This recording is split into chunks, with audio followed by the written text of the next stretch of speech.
myself again, but it's the only way. Good evening and welcome to NUFC Matters. It's the three Amigos, and just checking to see what the score was actually in the game between Newcastle United and Etihad. It was all square at the break. Not sure if anyone else has got any updates. 2-1 to Newcastle. 2-1 now, and I think there's a player being sent off from both sides as well. Yep. Apparently, Fabian Shaw. Who got sent off? Shaw. Yep. Aye. Right. Bit of a skirmish on the halfway line. Yes. 2-1 final score. Handbags. The referee went straight for the red. St. Maximin and Fraser both on the score sheet today. So a win, which is good, keeps the run going, albeit just a friendly, keeps the confidence levels going. And I guess the confidence levels will be even higher, Steve, once the official confirmation comes through about signing Bruno. Yes, exactly. I mean, the whole week has been some roller coaster, hasn't it? Dear me, never known anything like it. If this is the new face of Newcastle United, and what we're gonna go through it every transfer window, then bring it on. Excitement personified, isn't it? You know, I mean, every time you switch on to Twitter or you turn on to a news page, there's another player linked. There's another player coming. There's another medical being arranged. People are flying all around the world. I think we're doing a bit for bringing the airlines back into profit at the moment, aren't we? You know, dear me, my daughter be delighted, especially if they're flying Emirates. But yeah, I mean, dear me, I mean, when you look at it, I mean, this particular deal that looks as though it's going through for Guimaraes is a startling deal. And when you look at the clubs that have been interested in him, he's a really exciting player. One of the few foreign players that will be named with that actually know something about, or that I've seen on TV, which is strange because every other name seems to be a name that's come from FIFA 22, which I don't subscribe to. So it's been quite enlightening, but very, very exciting, very interesting. And if this is the caliber of player that we're going for, then it shows that we are going places. And I think we'll probably get on in the next couple of hours talking about where we think this transfer window is heading. And I think he's not going to be the only one. Certainly, Mitch and I have had a few little snippets that I'm sure will pop up as the show goes through. You know, so yeah, exciting time, Steve. Yeah, Mitch, it's something you said on Wednesday's Geordie's Here, Geordie's There show that, going to be an exciting few days ahead. And I mean, this has got everyone talking, and you can see it in the chat. Lots of people very happy about this acquisition. Yeah, and look at the end of the day, I said it a couple of weeks ago, we'll go quiet, and then we'll get towards the end of the window, and that's when the action will happen. And I still stand by that a combination of agents wanting to do deals, clubs getting desperate for cash, clubs knowing that we want certain players, and they want to try and squeeze every penny out of it, which is their right to, by the way. You know, I've got no problem with that. It's a negotiation. That's how negotiations work. And so I think the next few days is going to be quite exciting. I think the next few days could be quite startling.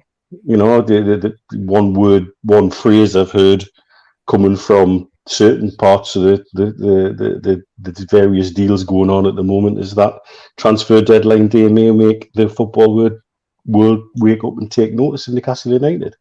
That, dear me, that put bloody hairs on the back of my neck up. Whether that happens or not, I don't know. It's from a source that's pretty damn good. The Guimaraes deal to start with is huge. I mean, he's a top 4 player.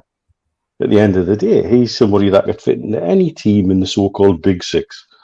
And if we walk away with that and see that certain people are already starting to panic, the reaction we've had from certain parts of the press this week has been nothing but disgraceful in many different ways. And we might talk about that later. I certainly could probably do an hour and a half on it. And so, yeah, it's exciting times. If this is the caliber player that we're in for, which it is, you know, you look at some of the people that we've been in for and linked with already. My understanding is there's still lots of irons and fires, and there's still lots of things can happen before the deadline closes, and I think it will. Bear in mind, we've also not sent many out yet. And we've got to. And so it's going to be a very frantic last few days of the transfer window, I think. Yes, very exciting indeed. Okay, quite exciting as well is the fact that we put a T-shirt up once again for the food bank, as we always do, week in, week out. And this particular T-shirt, of course, was a tribute to our dear friend Chris. If you go onto my Twitter, @SteveWraith, you will be able to see the T-shirt, which is pinned to the top of my profile. The bids are currently at £350. George Hayes has already put £300 in, and there's another bid. He's put £200 in, and there's another bid of 150. So 350 in total. Wow. If you want to make a bid tonight on that T-shirt, then please go to my Twitter account @SteveWraith. It's pinned to the top. Place a bid in the comments, and let's try and raise as much as we can for the food bank in memory of Chris. Thanks very much to the guys, as always, for getting involved, and thanks to John at QTech for putting the T-shirt in. Great idea, great suggestion. I'll update everybody towards the end of the program on that. And just for your eyes, there it is. Do not follow where the path may lead. Go instead where there is no path and leave a trail. And Chris on there. Great T-shirt, great idea, and raising money once again for a great cause. I am going to have a couple of guests on tonight in the next 2 hours. We've got Dave Craig coming on, who's got an idea which revolves around a song, and he wants fans to get involved. So we'll be bringing him on at 6 o'clock. And also had a request from a guy on Instagram this week who'd like to come on and talk about the Royal Navy Judo team. So they're going to come on and have a chat about some sponsorship. Open it up as well to you guys out there. If you've ever got anything you want to promote, or you've got something that you want to push, especially on this show on a Friday night, it is 2 hours long, then please feel free to give me a shout on my Instagram or Twitter or Facebook. And if we can help, we certainly will. We'll try and push it out there. We can certainly give you a little slot on the show to maybe push that out. We haven't really done much of that on this show, but more than happy to do so if it's going to help others. Okay. Whilst we're on transfers, Steve, let's talk about Dan Burn. A lot been said about him over the last few days. And obviously this one's come from out of the blue, really, because for most of the transfer window, we've been focused on bringing in a foreign import. It started really with Carlos. Obviously, the price has gone up and up and up. Botman as well was mentioned prior to him. Now we've gone a little bit closer to home. A centre-half who plays in Brighton. He's 29-year-old. He's 6'7". But he comes from Blythe, and he was originally at the club until he was 11 years of age. So this one looks as if it could be done, and for a reasonable price as well, although the first couple of bids were led to believe £7 million, £8 million, both being rejected. But the fact that he's got 18 months left on a contract means that, Brighton are probably going to look at selling him, because otherwise the money's going to diminish as the next few months goes on into the next transfer window. So what's your take on Dan Burn? Is that an improvement on what we've already got? He's a great asset to have in the squad, isn't he? Absolutely fantastic. 6'7", local lad, as you say. I think he started his career as a youngster at Cramlington Junior, somewhere like that. I think he played in Blythe. I think he had a spell at Blythe Town, then Spartans, and then I think he went down to Teesside. Some people would say at 29, and he's only really been in the Premiership for a couple of seasons, that you could class him as a journeyman. I think that's a little bit of an insult. I think what we've got is a lad who is being dedicated to pushing himself to get to the highest level that he possibly can. And if I remember rightly, there was an excellent article about him in the Chronicle. I think it was Lee Ryder who wrote an excellent piece at the start of the season about him and about his links to Tyneside, etc. And you could just feel from the chat that he was very much a black and white. I think it was over if I remember right, I might be wrong. Somebody I'm sure will correct me. I think it was when we're talking about the takeover and they're talking about players and this type of thing. I think it would be a great acquisition to have. And you're talking price-wise. I mean, yes, the price that they're looking at is probably reflected, A, in his age, and B, the 18 months he has on his contract. But this is a player who Brighton have taken on. and has been at Brighton, who they sold, the lad that he replaced, they sold for 50 million quid. They obviously see something or saw something in him. And I think all the chats that you've been picking up online in various forums, etc., and certainly the conversations that the snippets that you're picking up from Brighton fans is that they rate him. They rate him highly. So it's going to have to be a good bid to get him. But you know what? It's great to think that a lad who his career has persevered with his career, as you say, was at Newcastle as a youngster. Probably thought the dream was over that he would ever wear a black and white shirt, and I think it'd be fantastic if that dream does return and he gets the opportunity. I think it'd be fantastic for us. Another body, you know, that our own defensive frailties have been seen. Yes, we've been linked with the likes of Botman and people like that. But I think Dan Burn could be a great asset, an absolutely great asset to Newcastle United. Mitch, Dan Burn, the Geordie connection is certainly the talk of the tune at the minute. Everybody thinks that that's going to be a massive plus in him wanting to sign for Newcastle. Good acquisition if we can get him over the line. Look, for me, somebody who's playing to the form he has this season is going to be a good acquisition. You know, people are raving about him down there. You do get late bloomers in football. Ian Wright, everybody talks about Ian Wright being a late bloomer, and that could well be he's just come to the right kind of form in the right kind of place. My only concern is he plays generally in a back three, not a back four. And we know fine well from having centre backs who played more in a back three than a back four that doesn't always, you know, come across. But I tell you what, if we were to sign him, you couldn't argue about his commitment, because I think he'd be like all of us, giddy and then some, pulling a black and white shirt on. And for what you pay for a Premier League centre back these days, we're not talking about silly money either. So you've always got to ask: is it better than is a player coming in better than what we've got? And how committed to the cause does he want to be? And I don't think we've got any problems on either of those scores. So I don't have a problem with that signing at all if it comes to fruition. Just to answer a couple of questions in the chat, Chris Wood's not with the Newcastle squad because he's on international duty with New Zealand, I believe. And there was another one asking about marquee signings. We'll probably talk about that a little bit later on. But yes, I believe there's other signings to happen, and there could be something more marquee than Grimoire coming in over the next few days. But let's see. Continental Coxons brings up the point about Everton, Steve. The Everton fans protesting against an unappointed manager. He says, imagine that being Newcastle fans talk about double standards. I mean, it's been hilarious, hasn't it? There's a complete meltdown amongst the Merseyside Mackems. There is an absolutely total meltdown. A club that has really struggled with its identity for a number of years now.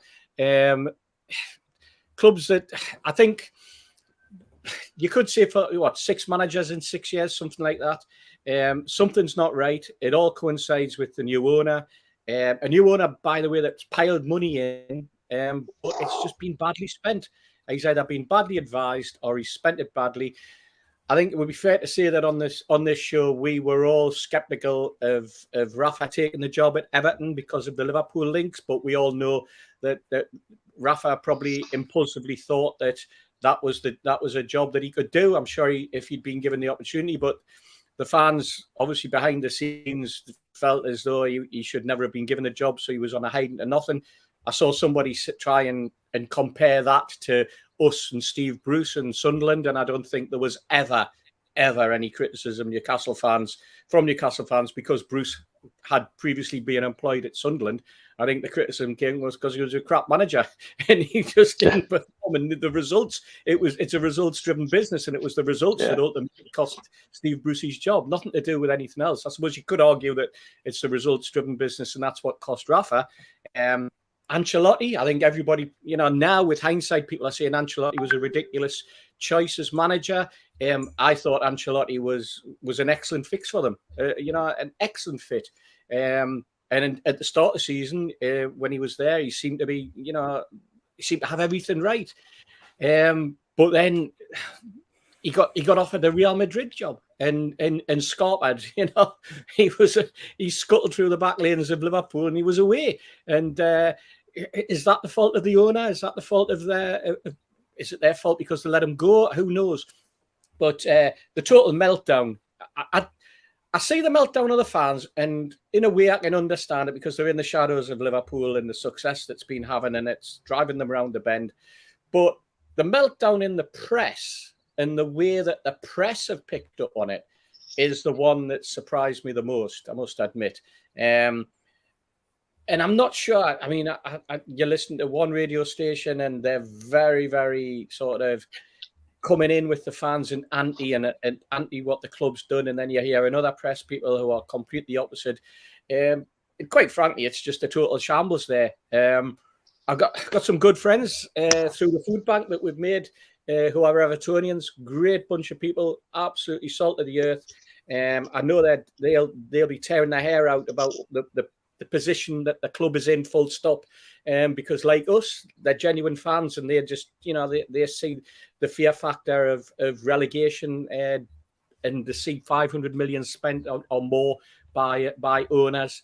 They've got a new ground coming.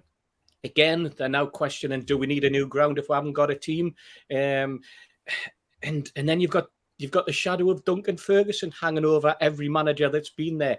And again, you're seeing criticism in the press where people are going, well, is Duncan the problem? Is that the problem? Do they need a complete brush to clean the whole place out? Or is Duncan the answer? I understand that Wayne Rooney actually turned down the opportunity to even speak to them today, which seems to have left a free ride for Frank Lampard. What the connections of Everton and Frank Lampard are, I'm not too sure. But, only time will tell. But it's... for us as Newcastle fans, we play them next, and we just hope that this whole thing carries on and that they're in total disarray. I mean, they've lost 2 players, haven't they, to injury, so their squad is even more depleted. And the more that the fans get angry, I mean, I watched the game on Saturday, and quite frankly, they were played off the park at times, especially in the first half. They came back into it a little bit in the second half, and it was a little bit more like the Everton that you're used to see in terms of attacking and playing the ball a little bit quicker. The momentum was there, but God, just couldn't finish. And in the end of the day, Villa did a trick on them. They did a job on them and walked away with the 3 points. The Steven Gerrard connection at Villa, I think that turned out to be something like 16 or 17 games he's had at Goodison Park and never been beaten yet. Player and manager now. So it's crazy, isn't it? Absolutely crazy. But hey, like I say, we'll play them next week or week after, and bring it on, because we might be in a totally different place. And as I've seen on Twitter, a lot of people saying we could have an entirely different team virtually on for our next home game compared to the one that we had. If some of these buys that we're looking at actually mature into permanent signings. Yeah, Mitch, a lot of people talking about the Manchester United situation. I mean, the media seem to be getting involved, the local papers. But the Manchester United thing this week really was the fact that the Lingard deal, which I still think could go through in some way, shape or form, by the way. I think it's not over till it's over. He clearly wants to leave, and he'll choose where he wants to go in some way, shape or form. Newcastle, though, doing well to stand up to the bullying tactics by Manchester United, and that's what they are, attempting to extract £12 million as a relegation fee, because they feel that if Lingard keeps us up, then they should be paid some money for that because of the money that it's worth to Newcastle to stay up. I've never heard anything as mad in all my life. Yeah, the whole deal would work out £1 million per game, which is ridiculous, absolutely ridiculous. Smacks of fear. Smacks of desperation, smacks of a club that needs some liquid cash and see an opportunity to get some liquid cash.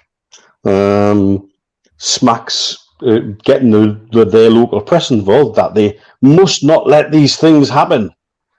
Well, do you know what? They're going to happen.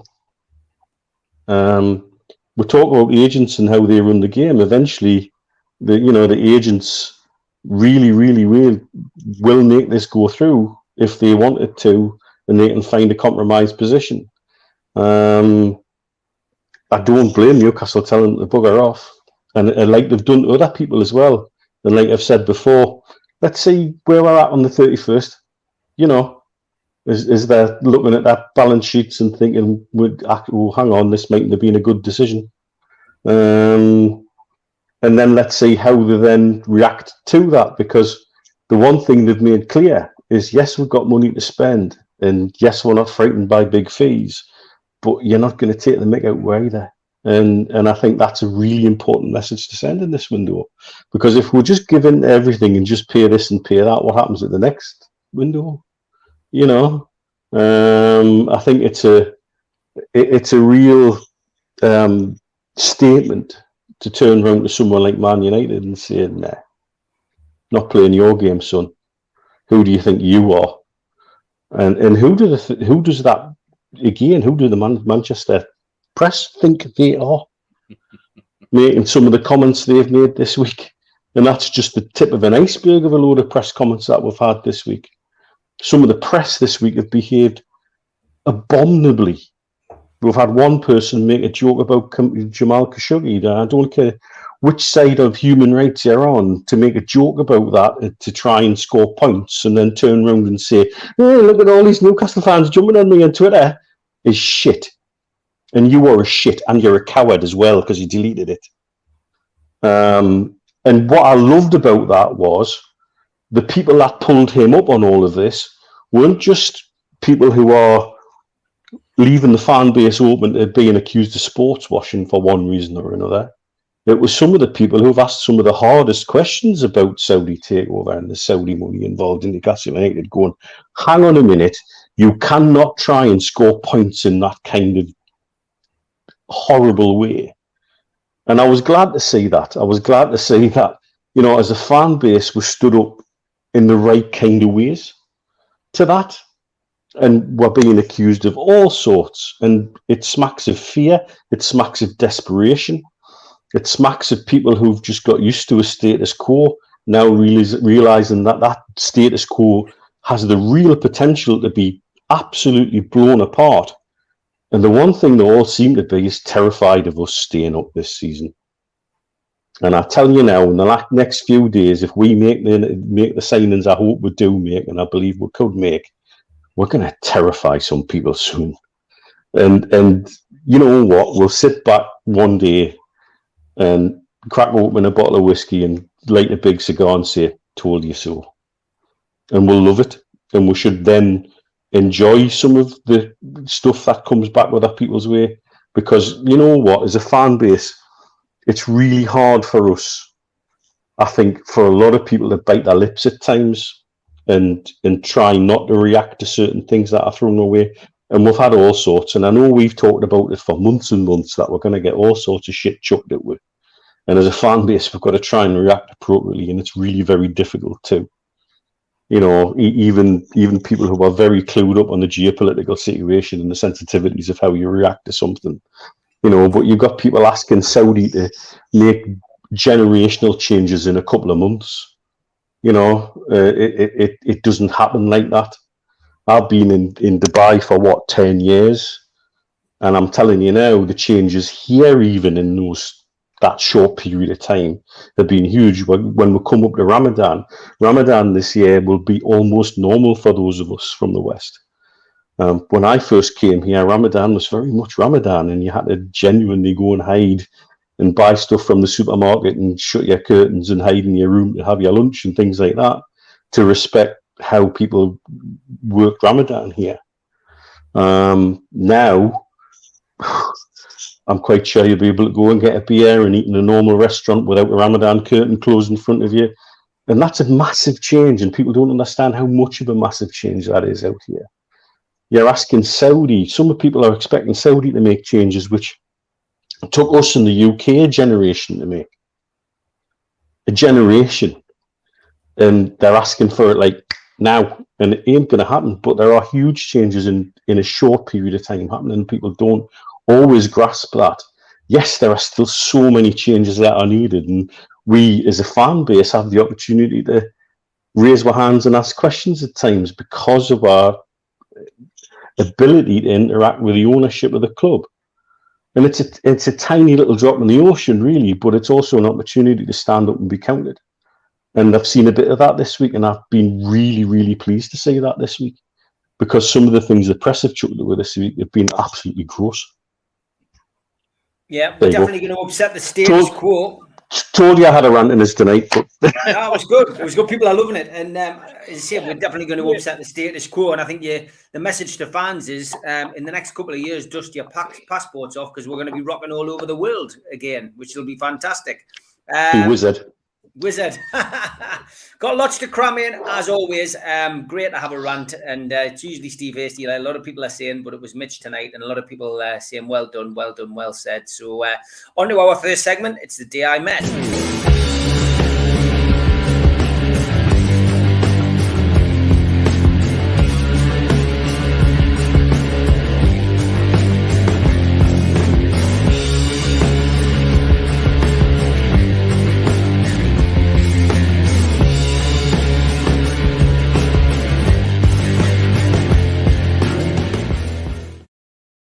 The day I met, where we ask you to send in photographs of you meeting people from Newcastle United Football Club. And first in this week was this one from Alan Hilly Hill.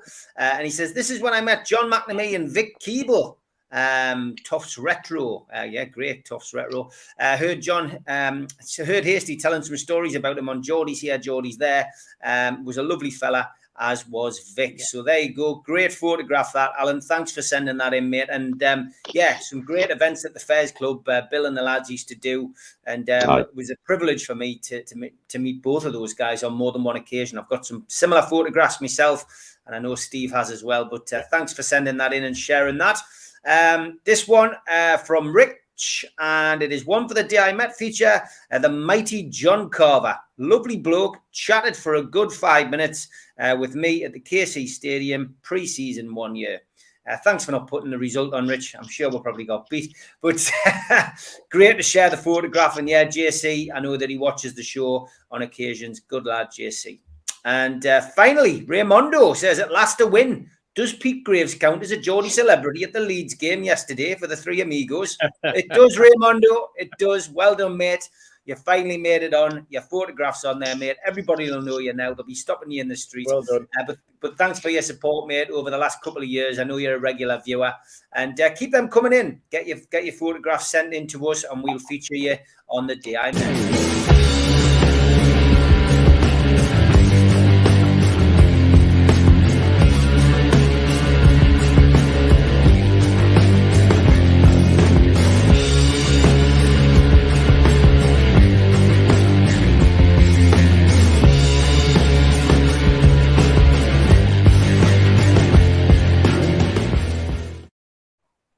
Okay, I did say we're going to get joined by a couple of guests tonight. And first up tonight is Davey. How are you, Davey? Can you hear us, Davey? Hello, hang on. I'm having a problem. We can hear you, mate. We can see you. We can hear you. Give us 2 seconds. I'll put my headphones in. Don't worry, mate. Don't worry. Bye. We can wait. We can wait for you, mate. That's it. Hello. Can you hear us now? Yes, I'm trying out a new cam and blooming, it's not working. Don't worry, mate. You're looking good and you're sounding good. So, welcome to the show, mate. Thanks for jumping on. Obviously, a lot of people watching will, of course, recognise you from Zara's film, which must have been fantastic for you to be involved in. It was amazing. It was absolutely amazing. I mean, when it was filmed, it was just surreal. And then we thought that nothing was going to happen. We thought it was gone, but Sarah has this thing in her mind to never give up. And with your guys, with your help, and a few other people that helped, it eventually came to fruition, and it's just gone crazy since then. And yeah, We Are the Geordies it just captures a moment, doesn't it? It captures a wonderful season. It does. I think it's. To be honest, I think it's more than that. It captures that moment perfectly, but for me, it's about the people. It's about the different types of people that follow Newcastle United and follow loads of other clubs around the world as well, but specifically, to us. And it's just bizarre how well they've managed to do that, and I'm so proud and pleased to be a part of it. Yeah, fantastic. Really good. We Are the Geordies available on downloadable platforms, still available as a DVD in some good shops and some bad shops as well. Make sure you buy a copy of that. But that's not the reason you're on tonight, Davey. We bumped into each other at Leeds. We had a chat, and you're making a new. Well, you're involved in a new project, but you're wanting fans to get involved. So tell us a little bit about it. Yeah, well, just before Christmas, I had an idea, and I thought, for a long time, I wanted to write a song, and I wanted it to be a generic sort of song about fans and about the players going back almost to the start. So I sat down and I wrote a chorus, and then I thought, how am I going to do this? And it literally is almost like it's not quite a list, but it's like a list with little quips about a number of players going back 125 years in some cases. And obviously I've missed loads out because there's thousands to pick from. But and I started recording it, and I thought, this is quite catchy. You know, I've done it in the, like, as if it's like sort of in the 70s sort of style, just basic guitars and stuff. And I've added things to it. But I had an idea as I was doing it. I thought it would be fantastic to get more people to sing on the chorus itself. And I thought about it, and I decided the best way to do it, I thought ideally I would love the whole crowd to sort of sing it. And I thought, how can I go about doing that to get, you know, tens and then hundreds and then even thousands of people to get involved? And I thought, I can actually do it. So I've set up an actual an address, an email address just specific to this. I'll find that now so I don't get it wrong. But basically, if I've recorded a little clip of the chorus, so if anybody emails me, I can send them that sound clip, and they listen to it. I send them the lyrics as well, and if they listen to it on the headphones, they can sing along. And if they record the voice singing along to what I've already got, and then send that in a file emailed back to me, I can put that sound clip into the song. So I can do that with everybody that messages me back. So if I get 52,000 people wanting to do it, I can put 52,000 people into the song. If everybody were, you know, if people around the world want to do it, because it's just an email, you can do it anywhere, you know, so anybody can get involved. And it's not about me. I want, the main point of it, I was thinking of a way of making more money for the Newcastle United fans food bank.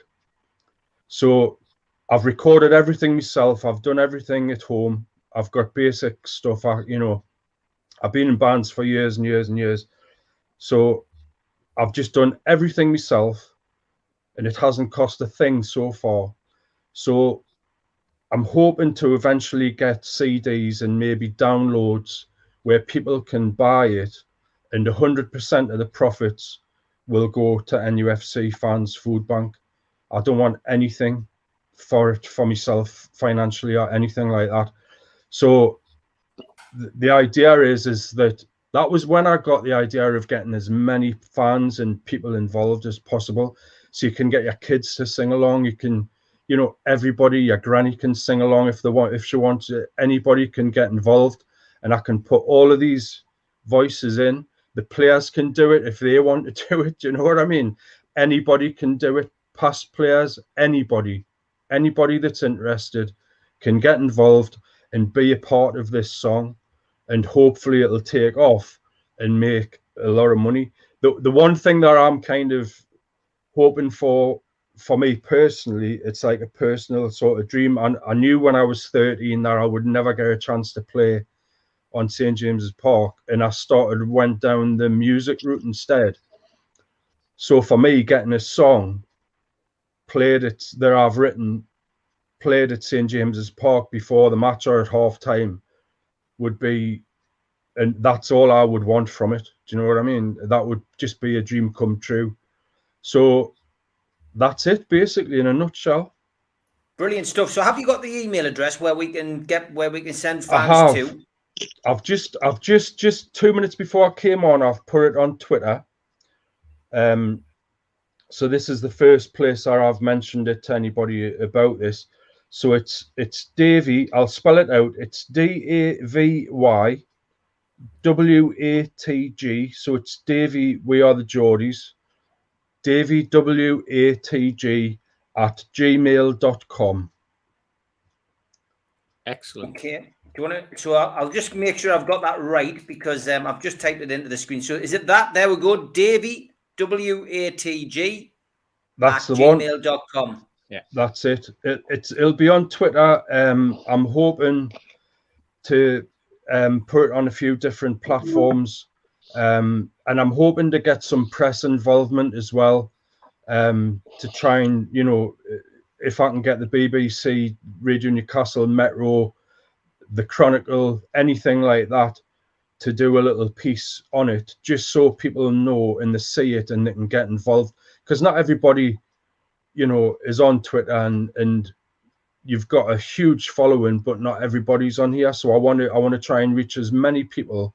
Hopefully, if I can get a little bit on NUFC.com as well, that would be fantastic. You know, just. And I'm sure lots of people will get behind it, Davey. I mean, it's a bit of work. These things are, you don't get, you know, you've got to put the effort in, the graft in, as Zara will tell you. But you've got a lot of support. Yeah. And we're too happy to help you. And if you need to do another call to arms at some point, then just give us an email and we'll get you back on, mate.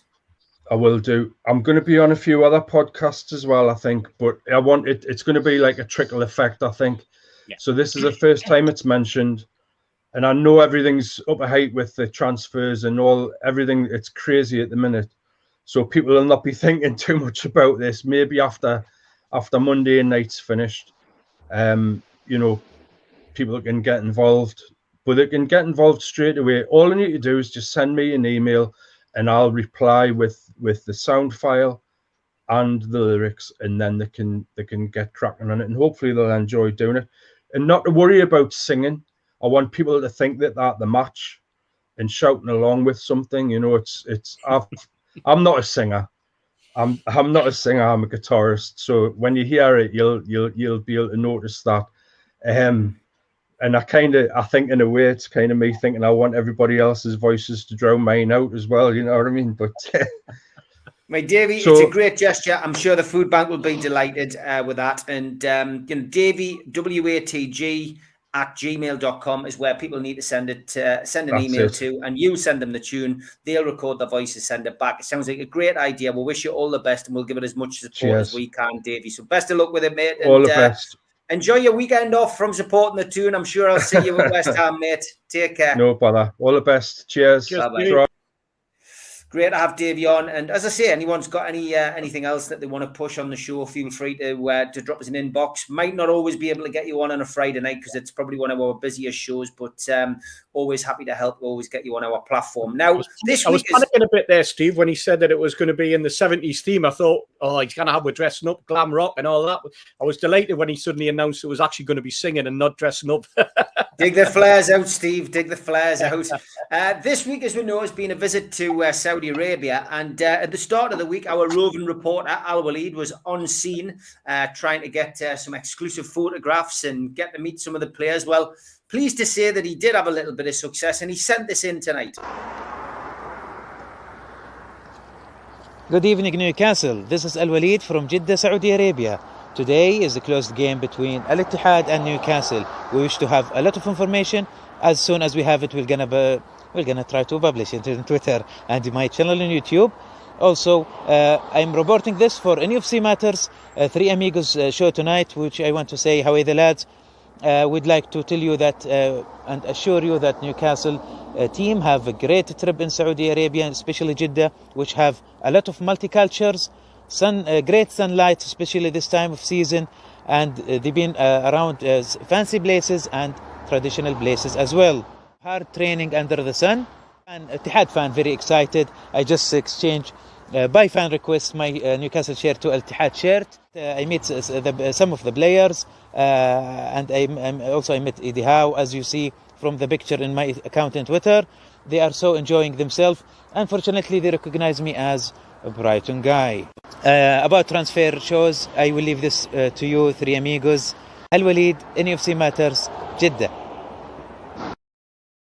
He's got the editing down to a T, hasn't he? He's done well there, lads. Well done, Al-Walid. That was Brighton guy. Al-Walid, thank you, mate. Thank you. Absolutely superb. And the Brighton guy, that is his new name. Forget Saudi Gaza. We're calling him Brighton guy. That's what he's going to be known. Yep. But yeah, Steve, it looks like it's been a fantastic trip. And I mean, just the pictures coming out and the video footage that we've seen, the friendly just keeps them ticking over. It's a win as well, which keeps that, you know, somebody jokingly said on Twitter, it's back-to-back away wins. I think somebody said it in the chat as well. But it's been a morale building exercise. And that's what it's all about. Yeah, especially after the game on Saturday, which was a fabulous result. I'm sure we'll get into that later. But I think what people have got to appreciate is that it's been a very, very difficult 18 months to 2 years for the club during COVID, and especially for the players and their ability or lack of ability to be able to mix. And, you know, that they're traveling on 2 coaches to away games and things like that. Very, very difficult when you're trying to keep a squad together. And I think getting themselves away, as Eddie Howe's managed, especially with a new manager as well. And let's face it, he's only been there since October himself.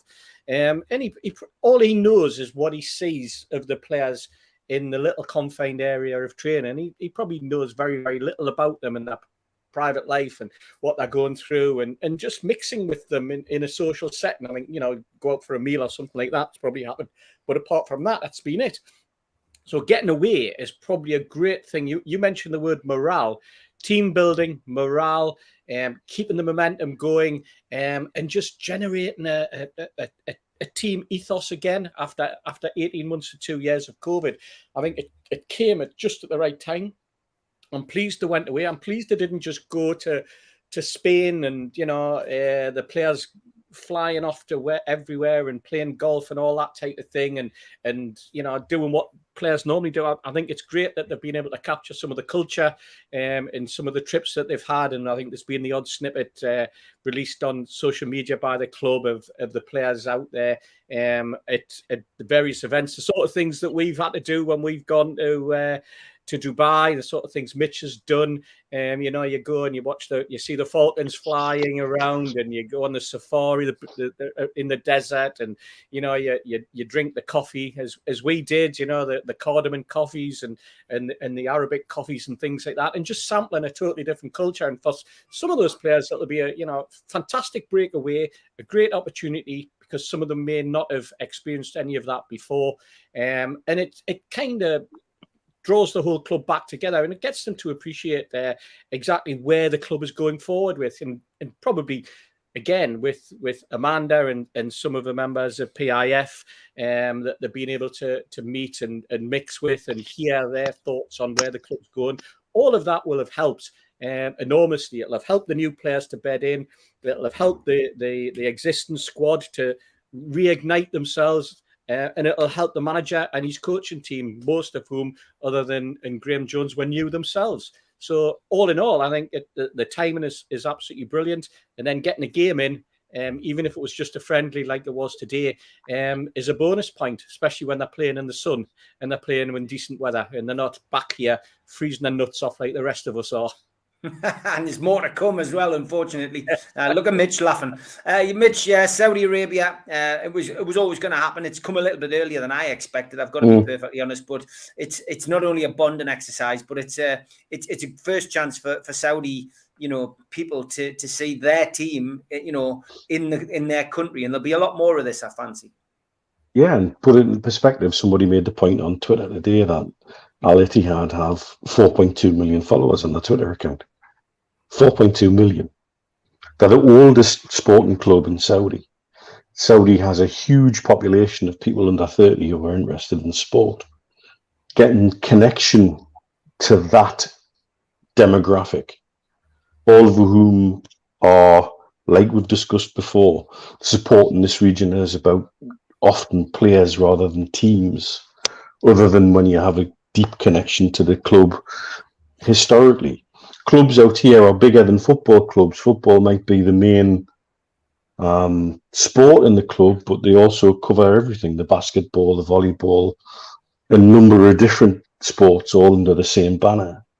And so people connect to a club in different ways. The Saudi market, let alone the GCC market, is a massive, massive market to tap into from a commercial point of view. That's why when the deal was done, our badge was on signs in nearly every mall in Saudi saying the deal is done.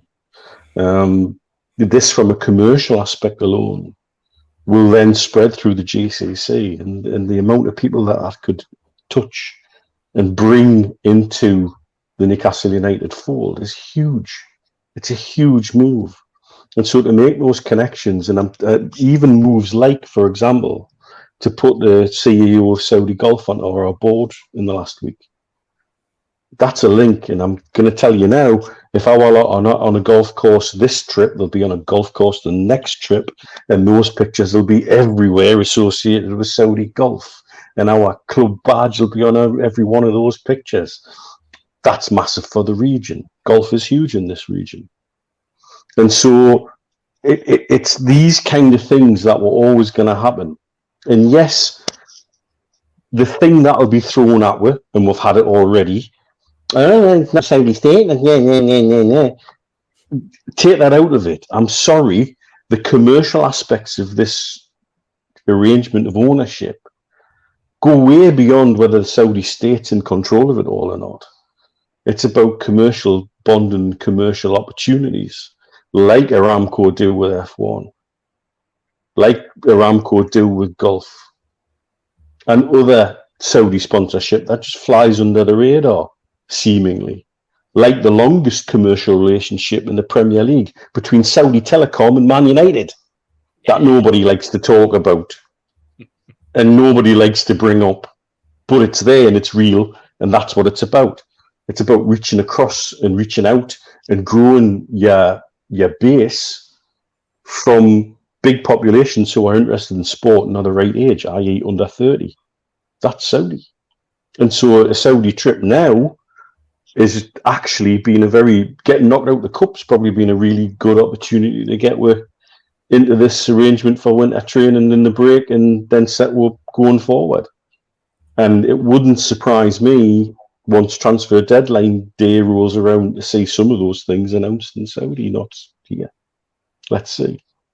Yeah, interesting times ahead, certainly, and just every day now you're smiling. I guess as a Newcastle fan, it's absolutely fantastic, and I still think, as the lads do, that there's going to be there's going to be big news before the end of the transfer window. Well, I shared a message with you a little while ago from a patient of mine who's he's a Saudi sheikh, basically. Let's not put too fine a point on it. He sent me another message today. The lads doing the traditional Saudi dance in the desert, along with a long voice note saying how proud he was to see that and how amazed he was with it.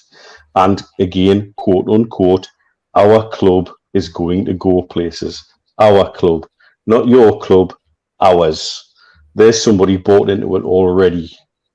And so this is the kind of thing that this is going to push going forward. Yeah, 100%. Okay, as always, quite a busy week, and we're going to hit with Tweet of the Week now.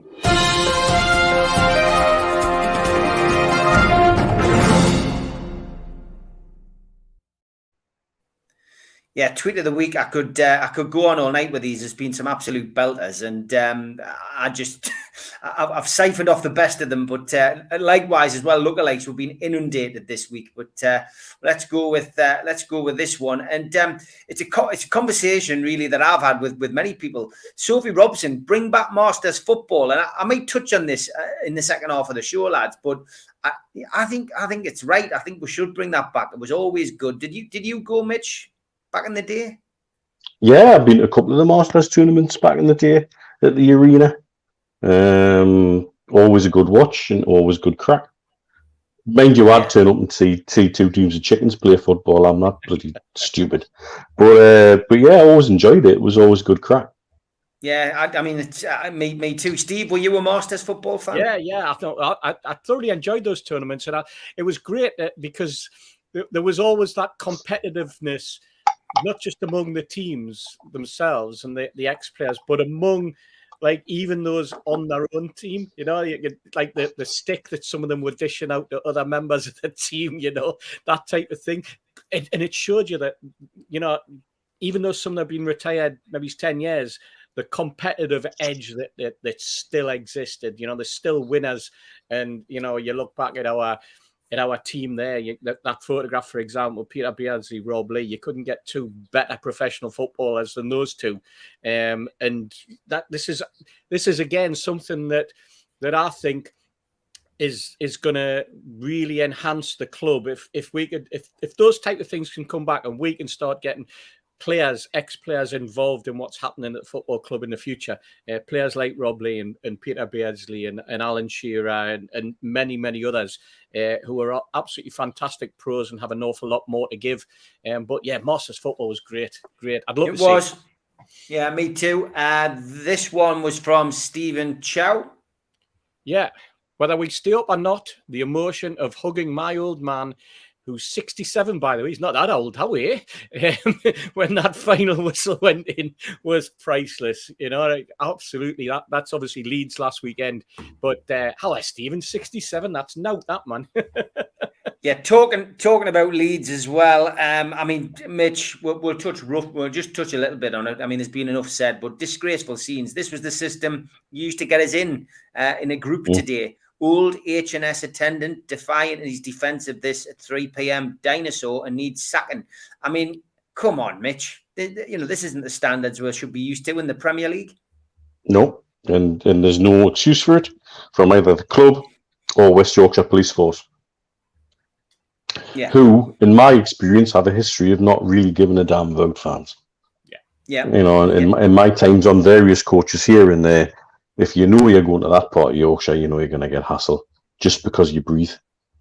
And it's not right. It's not proper. I've heard all sorts of stories about people being laughed at openly, people not really trying to help. That's outrageous. I'll have a chat with the Leeds lads when I see them again about, is this something that happens often at the away end, or was it just for us? Because they should know. I mean, it was interesting watching that game in Goodfellas. The Leeds lads had Calvin Phillips and Liam Cooper turn up to watch with them. Yeah, you mentioned that. That was quite amusing. So I asked Calvin Phillips when you're signing for her, and he didn't give us an answer, to be fair. But to answer you anyway. No, he was actually. Do you know what? Really good lads. Yeah. And apparently they'd been in Dubai with a patient of the club because they were recovering from injuries. And some of the lads from the Dubai Whites had seen them on Facebook and said, "Look, Dubai Whites are good fellas. Do you want to come along and join with?" And they turned up. It's like, that's fantastic. You cannot ask for more than that. And to be fair, they were really good lads. I don't think they appreciated me having it larger down the opposite end of the bar when we scored, but never mind. That's fine. All knows, and it was cool afterwards, and everybody shook hands, and no one died, and that's good. And I think I'll have a chat with the lads and say, is this something that happens regularly? Is it a one-off? But it sounded horrendous. There's certain places in football that I would go to and still feel uncomfortable. The little tunnel on the way into the away end at Crystal Palace springs to mind as another place that I would really not like to be in a crush in. It sounds like that was what was about to, if it hadn't already happened at Leeds, to have an inadequate amount of turnstiles for the amount of fans turning up, and then try and turn it on the fans for turning up late. And we're talking to people who are turning up at 20 to 3. I'm sorry, that's not late by any stretch of the imagination for a game at all. But then to hear that they weren't prepared to The stewards didn't seem prepared to help. The police didn't seem prepared to help. And some of them found it vaguely amusing is absolutely wrong and needs taken to task. And we need some answers on that. It sounds like the Leeds Supporters Trust and our Supporters Trust are on it a little bit together, which is good. To have Leeds Supporters Trust on board is good because they don't always have a cosy relationship with the club. So if anybody's going to call something out, it'll be them. Yeah. Okay. Yeah. Good stuff. Let's whiz through the rest of these before I bring our next guest on. I just love this. We have our club back with Mia Dad's head superimposed on Alan Shearer's. That was doing the rounds this week. And do you know what? If I was involved in the club at that level in any way, shape, or form, I'd do the bloody same thing myself. Yeah, exactly. This one was from Jersey Mag. Amazing January window so far, with Newcastle being linked with Ali, now Bruno. Just waiting on the clean sweep of the marquee signings coming in on deadline day. Barat would be nice. See what you did there. This one was from Stuart Black. He says, I'm not a fan of transfer rumours, but Jack Harrison is with the Newcastle squad in Saudi Arabia right now. My source told me that he fell out of Trippier's pocket getting off the plane.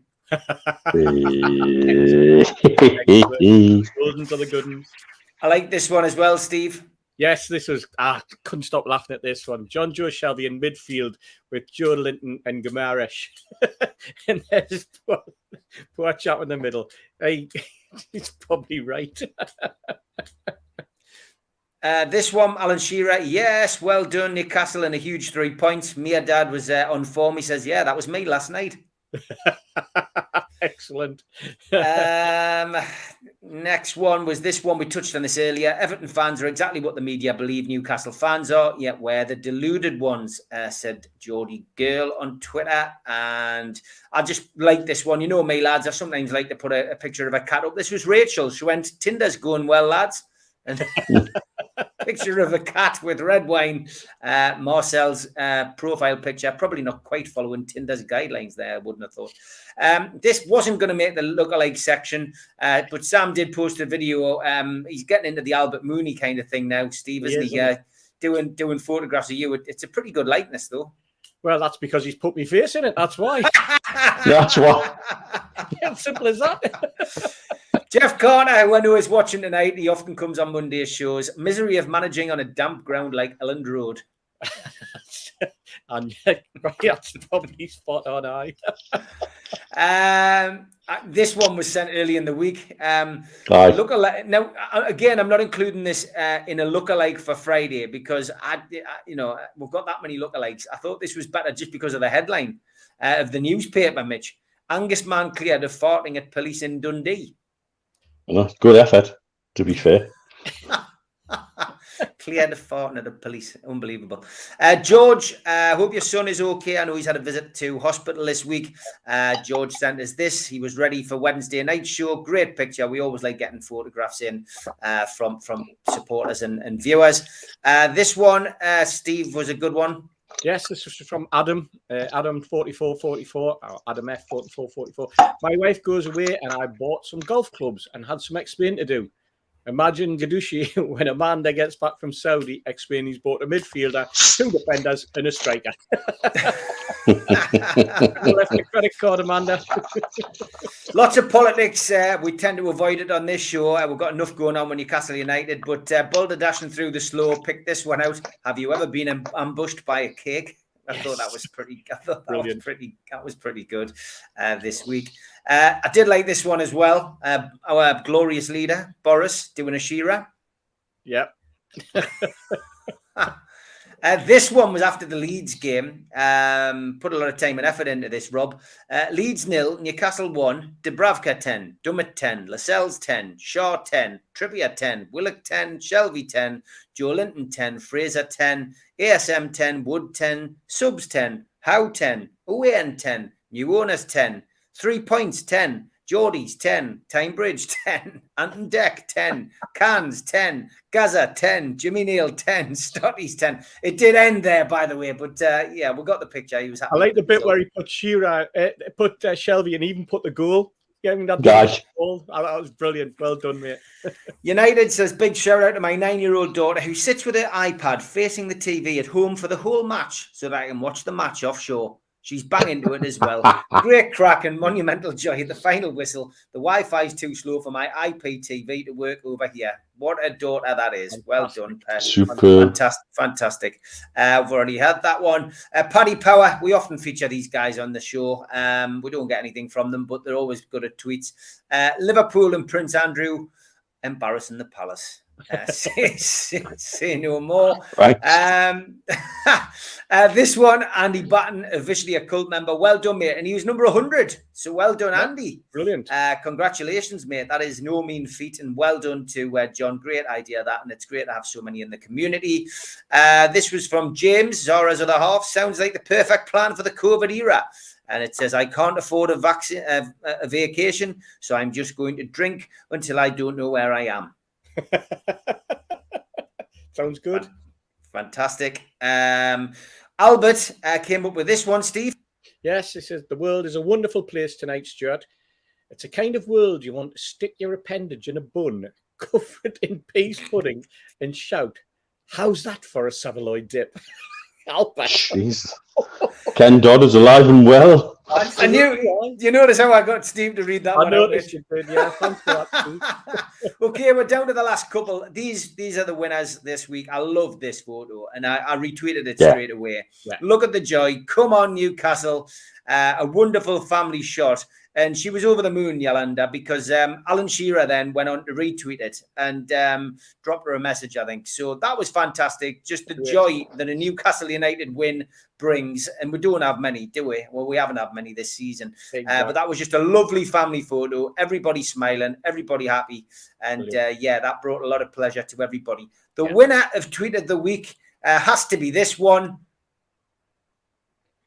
And it's from Albert Striker, who says, Brentford versus Wolves, interrupted by an annoying drone. Excellent. Brilliant. Excellent. Well done. Well Michael done. Owen, of course, not the greatest of commentators, it has to be said. And for those of you who didn't understand that, there was a drone that did actually affect that particular game. But fantastic, great. Keep them coming in at me, at Steve Wraith on Twitter, and we'll endeavour to get them on the show. That was Tweet of the Week.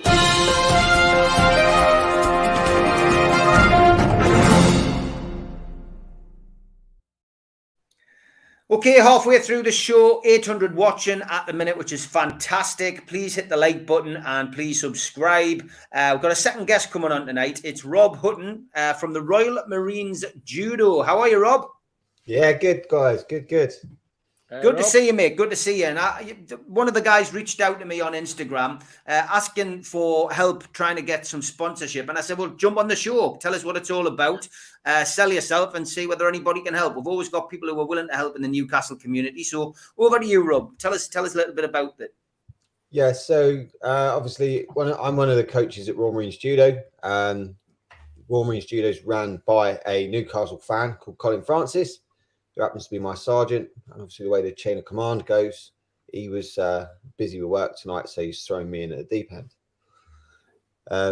But obviously we're being serving personnel and being Marines, we're very often out the country, working different places, and it's hard to keep in touch with each other. So when we do get the chances to train in the country, it takes a lot of transport, a lot of logistics to get everyone together and to get everyone up to that fighting standard. So as a team, lockdown has really kind of killed it for us, but we've managed to kind of regroup, get ourselves together, and we've started training again. We ran a training camp in London recently, just before Christmas. We went to some of the top clubs in and around there and had a scrap with their fighters, and got pasted. But we're still in that kind of phase of trying to get lads from the corps, even guys who don't do judo. They might do BJJ or boxing or cage fighting or wrestling or anything like that. Putting a set of pajamas on them and getting them to fight each other. Yeah. So from your perspective, what are you looking for? What are we looking for? We're looking for any way that someone could support the Royal Marines team to help us with funding for training events and for competitions. We're supported by the Royal Marines charity, which is an outside charity set up mainly by ex-Royal Marines veterans. But as for being a sports team, obviously you have the Navy, then the Royal Marines Commandos, then all the different kind of smaller groups. So we don't get a lot of funding. We'd like to be able to train. We'd like to have a training camp every year. Occasionally we'll get that. Quite often it comes down to priorities. If we had support just to help with the logistics or just a small part of the puzzle that can help mainly get the Marines to one location, then, you know, we can find an empty gym or a garage or a town hall, chuck some mats down, and we can have a fight. But it's getting the lads together. So it's funding the logistics, really. Funding even the travel. If somebody could come on board and sponsor, they could maybe put the logo on your gear and maybe essentially get a little bit of publicity out of it that way. Is that the kind of thing you're looking for? Yeah. So I suppose we're looking for venues, and I've probably gone down the wrong avenue with travel because we've got plenty of military vehicles. It's the so venue, you're looking for a venue, and then it's t-shirts, and it's getting the name of Royal Marines Judo out there. And when we turn up to competitions, we want the rest of the judo players to see that the core isn't just a fighting force. You know, you can do sports in the military, and sports really well represented. Fantastic. Yeah, well, that's good. How can people get in touch with you? I mean, we've got plenty of people who are willing to help, you know, in any cause. I think it's great that you're doing this. The Newcastle connection is there as well. Yes. You know, that's how we got in touch. How can people get in touch with you if they want to offer some help, Rob? So if you want to help us out, if you go on Instagram or Facebook and type in Royal Marines Judo, you'll get the social media pages, which are run by myself. Colin, who runs the judo team, who is I think he's a world masters medalist. He's won international events. He's been British ranked since the 90s. You know, he's the guy. But yeah, if you go on Instagram, Royal Marines Judo, that's the link between the team and ourselves. I'm normally out of the country 3 or 4 months of the year, but if I am out, quite often we're allowed our phones depending on what the deployment is, and we will get back to you if you get in touch. Yeah, well, fingers crossed with things going on in the Ukraine that you know, you're not going to end up going out there, but we'll keep our fingers crossed for you. With this, I'm sure we'll be able to help. We've got a great guy at Q-Tech Shop. T-shirts is his game. He does T-shirts. He might be able to help you, Rob. If he can, I'll get in touch with you guys directly and see what you need and see whether we can help you. Because if that's something that you can do, I'm pretty sure we'll be able to help you on that at least. And maybe NUFC Matters can get involved in that respect as well, you know. But, you know, I'm sure you'll get some people responding to you and going to your YouTube and your Facebook, and keep us up to date, mate. Keep us up to date. I think what would be good is if you could find some Sunderland Royal Marines, and you get the Newcastle Royal Marines in against them, and you can have a local derby up here. Oh, definitely, and the boys will travel, and yeah, I mean we've got all sorts. But yeah, fantastic, mate. Fantastic. Anything else you want to say? Anything else you want to push? Cool. If anyone wants to join the military, join the corps. Christ, I've seen how bad the training is. I was bad at judo, Rob. I actually did judo as a kid. Is it hajime? You had to say hajime? Yeah. Hajime, yeah. So there you go. I've learned something. The training and the warming up was great, but for some reason, my instructor insisted on picking me out because I was the tallest to use for demonstrations. So I kept getting thrown. I didn't really appreciate that as an 11-year-old. I've got to be perfectly honest. I did me grading for me yellow. I got my yellow belt, but I had to buy me orange belt, and then I wrapped in. So, yeah, I wasn't the kind who stuck at it. So I certainly won't be able to come in as a sub. I might put Stu Penman in. He says he was good at judo. He's just said there in the chat. So, Stu, he was a brown belt in judo, he says. True story. Is this true, Mitch? It's true. Yep. Right, 100%. Right, okay, we might be able to do a charity event or something. Well, listen, Rob, thanks for coming on and sharing it. I will keep in touch with your gaffer, and we will see what we can do in some way, shape, or form. Best of luck with it, mate. And if you need to come back on and plug it, do it, and keep your head down, mate. If you do end up going back out into action, mate. But thanks for everything you do. We've got a lot of respect for the military on this program, man. Take care. God bless and Godspeed you. Cheers, guys. Thank you. Cheers, Rob. Fantastic, great to have somebody like that on the show. Absolute legends, those people. And by God, you know, training to be in the Royal Marines, I know one or two who've been in, and it's not for the faint-hearted. Put it that way. No. Do you know what's wrong though? And I say this across having dealt with elite group athletes and people going to the Olympics and things like that. Funding for sports. You know, there's the Royal Marines. You think, oh, the Royal Marines will fund everything. No, they don't. And funding for sport just gets lost along the way from so many places. And I think it's a crying shame that the Royal Marines have to reach out in a charitable way to say, we need some help, we need some funding here. People like that shouldn't have to beg. They shouldn't have to come on a show like this and ask for it. Absolutely not. Absolutely not, mate. I agree. I invited them on. They didn't ask me to come on. They were asking me if they can help with sponsorship. It's just it's one of those chance inboxes from somebody. People take chances. They inbox when they're desperately looking for something. And I just said, well, look, come on the show. This is our biggest audience during the week on a show. And it was kind of Rob to come on and do it. You know, not everyone's great at talking. It's not his game, but he come on, he'd done his bit, and that's great. Ryan Sweeney's asking, is Rob wanting donations or just a regular sponsor? How to send donations? Go to their page on Facebook. He did mention it a little bit earlier. Royal Marines Judo. Get yourself onto that. It's on Facebook. Rob runs it along with a couple of other people. He's an admin. He's in the country at the minute. Ryan, if you can help. That, you know, anything you can do to help them. They're looking for sponsorship. They're looking for a venue, maybe to have a training or to put a show on. They're looking for t-shirts and stuff. Eric Cantona was good at judo, says Mark Henderson. Brian says he was brown underpants in judo.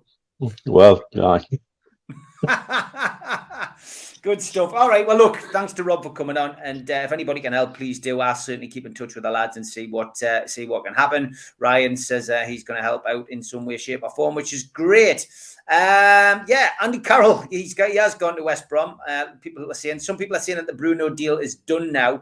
Well, we'll wait and see. I'm sure it'll be confirmed in due course if he's passed his medical. I do want to say this before I forget, and that is 15 years since I lost a very good friend of mine.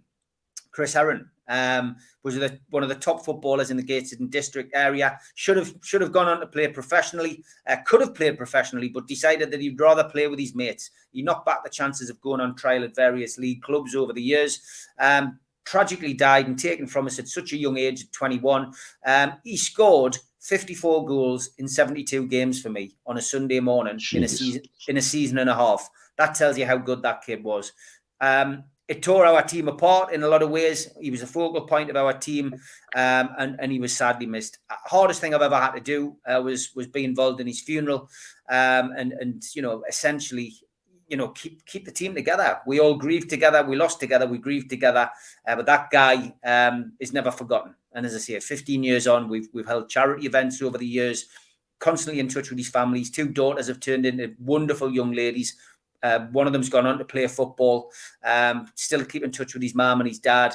But yeah, want to dedicate this show to Chris Herron. As I say, never ever forgotten. Not by me, not by the lads. And you know, rest in peace, mate. Rest in peace. Okay, 45 minutes to go. Let's talk about Leeds, the game itself, Steve, because we haven't had a game to celebrate since the home win, but this was an away win, and it's something special about winning away. And I think the fact, Steve, that we went into that game all on a downer, all full of doom and gloom. We all were convinced we were going to get beat. And then typical Newcastle United, Steve, we pulled a result out the bag. And a great goal by Shelby. Again, not a fantastic performance, but, you know, it was a win. And again, it kept the run going. And somebody said to us, I think it was on the Sunday show, flipped it on its head. This is 3 games unbeaten now, trying to accentuate the positive. 3 games unbeaten. What was your take on that result last week? It was a great result. I mean, watching it, God knows what it was like to be there, because it's been so long since there's been an away win that the travelling fans have been able to celebrate. But watching the game, the longer that game went on, the stronger we became, the more determined we became. And I think what was surprising was that at the, I mean, whether it's social media, whether it was the way things have been going with the club in recent times, but there was definitely a downer in the preceding few days where people were saying, this is Leeds, they're going to run off the park, they're super fit, we've seen how well they knock the ball around, they're a determined team, they'll get out with, they'll rip you apart, Bielsa will have them up, he'll have spotted this and he's spotted that. And they came out in the first 10 minutes, maybe the first 15, and we just let them. We just sat back and we just allowed them to play the ball around, and then we started to come into the game. And you could see the confidence. We were already confident, because there was a confidence shown that we could actually handle what they were going to throw at us. And then the longer the game went on, the more that confidence grew. And quite frankly, by the end of the first half, I think that certainly the last 15 minutes of the first half, at that point, I looked and I remember at half time saying to myself, this game's for the taking here. We can do these. We can do them. Naturally, we expected some sort of an Alamo attack in the second half, but it never came really. And it suddenly became one of those games. It seemed like it was end to end in terms of there was a lot going on, but it wasn't really an end to end game. It was a frantic game, because they went into frantic panic mode. And I thought the more panic they got, the better we coped. The more professional we were, the more confidence. The players were confident of what they could do. I thought the changes, it's always difficult when you make changes because of injury and not because of tactics. And it was unfortunate that we had those injuries. But the players who came in, they raised their game in comparison to what we've seen. You couldn't necessarily say it was good game management in terms of the people that he put on, because the people who came on were the people that you expected to slot into those positions. But those lads stepped straight into that game, and they actually performed better. They performed stronger. They were more battling. I thought that Longstaff was outstanding. I thought what he did was able to move the ball that little bit quicker than we've seen. I thought it brought... I've never seen a player play two halves of football so differently to Willock. The first half, I thought he was shocking. The second half, he looked like the Willock that we can remember from last season, the Willock that we picked up last January. We saw great performances all around the pitch, and I thought that if we take my chances, that could have ended up 3 or 4. We could have done them on the break on at least 3 more occasions. And I mean, God, Steve, your shins must have been black and blue from the pylon from the goal, because let's face it, it came at a particular moment in the game when we didn't expect it. But it must have been amazing. I mean, I've seen photographs of people and what it was like. I mean, we've got this phrase now that's suddenly turned limbs for every goal that we score when it's an away game. And it looked just like that. It just, you talk about pylons, that must have been the biggest pylon that has been seen at Ellen Road for God knows how long. And the fans were just absolutely magnificent. You got that. It came over on the stream that I was watching it on. And it was just, I think it came as well. The victory came just at the right time for us. We have been putting in decent performances, 50-minute, 60-minute performances, 70-minute performances. Now we're starting to see a team. We're starting to see players knowing where they should be on the pitch. We're starting to see people aware of where their teammates are. We're starting to see a togetherness that perhaps wasn't there. And I think also what happens is that players become confident in the ability of their teammates when it gets into situations like that. All of these are positives that come out. And when a team starts to play well, the positives get accentuated. And I was mightily impressed. I was absolutely delighted, naturally. But then you see the other results and you think, you know what? What you've previously seen in the 1.5 to 2 hours at the Everton game, the way other results went for us. Yes, it's concertina, but we wanted the concertina. We needed that victory. And I think that the newfound confidence we've got can lead with in good stead, especially with the new signings that are coming in. I've seen a few tweets on the last couple of days where people are saying we could have an entirely different team by this time on Tuesday, and certainly for the Everton game. But you know what? Those lads who were out there on the pitch on last Saturday, I cannot knock any of them. I cannot knock any of them for the professional way that they went about that game. No, me neither. Just another £150 donated towards the T-shirt, the Chris A T-shirt from George. So that's now up to £500. So George has paid £350 so far towards the food bank for the T-shirt. We're going to give you 10 minutes on that, and then we will announce the winner of the T-shirt. I think if anybody wants to carry on bidding, Steve, regardless of whether the bid's successful or not, there may be an opportunity for a T-shirt to be sent to them anyway. So you'll get a copy, you'll get a T-shirt, but keep the bids coming in. Keep the bids flying in, and for every 50 quid, anyone who bids 50 quid or over on top, we'll just keep it going for the next 10 minutes. Okay, 10 minutes to go, and then we'll draw close to that. Thanks to Al Walid for sending this in. There is Amanda on the pitch after the game with the ambassador for the United Kingdom to Saudi. Presentation there on the pitch with some dignitaries after the game, which is lovely. So thank you to Al Walid for sending in that exclusive photo to NUFC Matters. Mitch, the Leeds game was great. And I've got to be honest, the Twitter sphere was full of positivity as well from Leeds fans. I mean, this was an example of hundreds, I'd have to say, of Leeds fans who took to the Twitter timeline to say that, they enjoyed the banter. Newcastle fans are the best I've seen all season at Elland Road. Fair play to them. And, the atmosphere was good.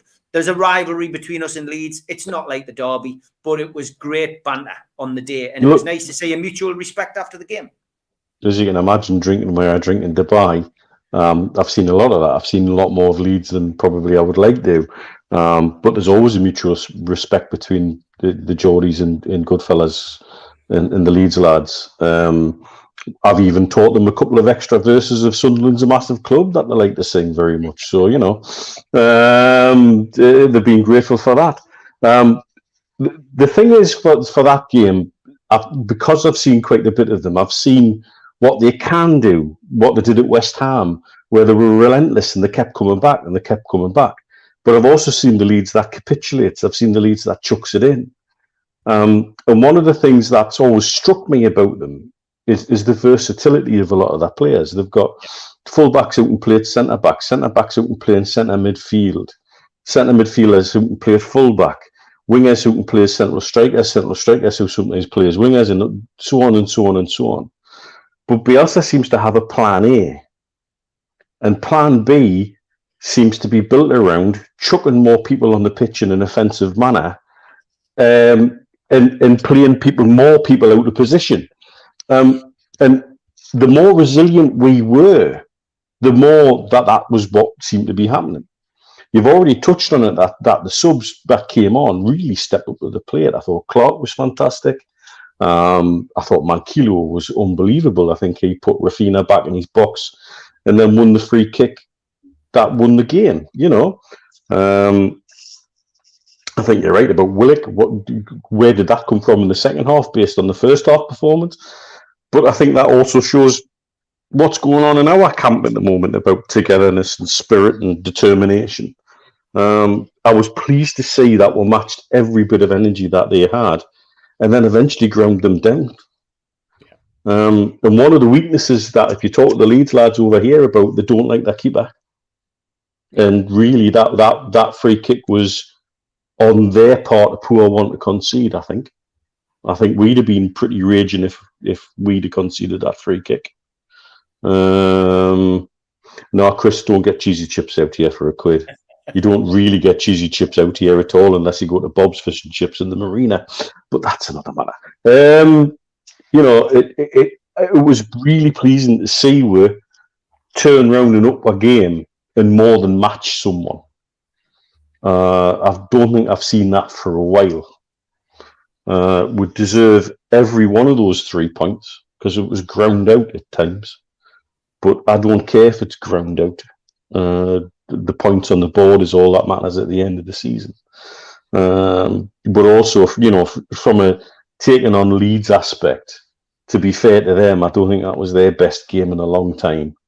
But equally, I don't know where that came from on their part, because you'd have thought they'd have been absolutely on one, having done what they did at West Ham the previous weekend. So how much of that is us shutting them down and getting them frustrated? Because I think we did. Mm-hmm. I think that was one of the key elements, like you said, Steve, riding that first 15 minutes out. Yeah. Because I've seen them go one up in the first 10 minutes and then go nap on people. That is one of the things they feed off. Yeah. Equally, I've seen them go one down after 5 minutes and then end up conceding 6. That seems to be the way they are. Like I say, I think what happened on last week was their strength, the versatility of their players became their weakness, because you had people, like I say, Bielsa was just chucking attackers on. Yeah. Say, right, you can have a go now, you can have a go now. And so at the end, their shape was non-existent. So they had no shape. And that actually worked the game in our favour in terms of running the game down. We were organised, we were constructive, everybody knew what they were doing. Their mantra seemed to be, go on and have a run around and be quick. Yeah. He has a scattergun approach, doesn't he? That's what he does. That's the nature of the man. And you're absolutely right. I thought that Howe played him absolutely to perfection in terms of how he allowed his team to keep their shape. The substitutions allowed it. Some little tweaks here and there. What was surprising for me as well is that we seemed to be defending that little bit further up the field. Midfield was not, the defenders were not relying on the support of the central midfield. It allowed the midfield to play that little bit more advanced. When one of them went, the other two could drop, or two could drop, and one would drop and the other two would go. There was a cohesion. There was a communication. There was always an outlet ball as well, which sometimes we haven't had. You saw the little 1-2s, the little sneaky little 1-2s that were being played, the little flicks. I thought that Trippier again showed his class. He showed what a quality player he is. First 10 minutes, he was getting a little bit of a runaround. He was just sussing out what was going to happen with Harrison, and after that, it was gone. I thought on the other side, Dummett, yes, he was struggling against Rafinha, but you know what? His end ball was doing absolutely nothing because there was nobody in the middle for him. You know, all of those little things, everything that worked, everything that hasn't worked for us in the past worked for us this week, last weekend. And that in itself is a plus. It's a big plus, because with that, it comes the confidence. It becomes the fact that, as Steve said right at the beginning, that was 3 games without defeat. I'll tell you something else that we did. Just, these little things. If you look at the way the forward line stood when they had a goal kick, and it frustrated the life out of them. They didn't have their normal goal kick options. Yeah. And it's obviously somebody sat down and worked that out to the point where the keeper was just launching it anyway, because he didn't have what he usually wanted to do. And that played right in our hands sometimes. It really was a comprehensive performance. Yeah, definitely was a comprehensive performance. It was a great win, great 3 points, and I just wish Everton was straight after it, Steve. I wish we didn't have this break. Yes, absolutely. I mean, I think we were itching for the game to be on Tuesday last, weren't we? Just to keep that momentum going. It's always a good thing. But you know what? We have to look at it on the plus side, that we've managed to, like we said right at the start of the show, go away. Get a little bit more togetherness, get the team prepared, get that little bit of knowledge and understanding from the manager over a longer period on how he wants the team to be. I think what you'll also get from the trip away is the manager being able to show and understand from the dressing room and what he's seeing as the players are living together, who the leaders are, who the people are that can really, really rely on. Because sometimes a dressing room can manage itself. Sometimes a dressing room needs managed. And sometimes a dressing room is just all over the place. And it's the characters and the individuals within it that decide what sort of dressing room you have. It's not necessarily the manager. It's what goes on internally. And this is when the leaders appear. This is when the togetherness comes, the leadership comes, and the discipline. And that's another word I know that people don't understand sometimes. But in a dressing room, there's a level of discipline that comes from the leaders within that. We've had a conversation today on little snippets that we've heard that have been picked up on certain new players that have come in who they have like a respect from other players. Chris Wood being an example. I mean, I'm hearing that Chris Wood is very much a well-respected but hard man. He's a hard player, but he's tough.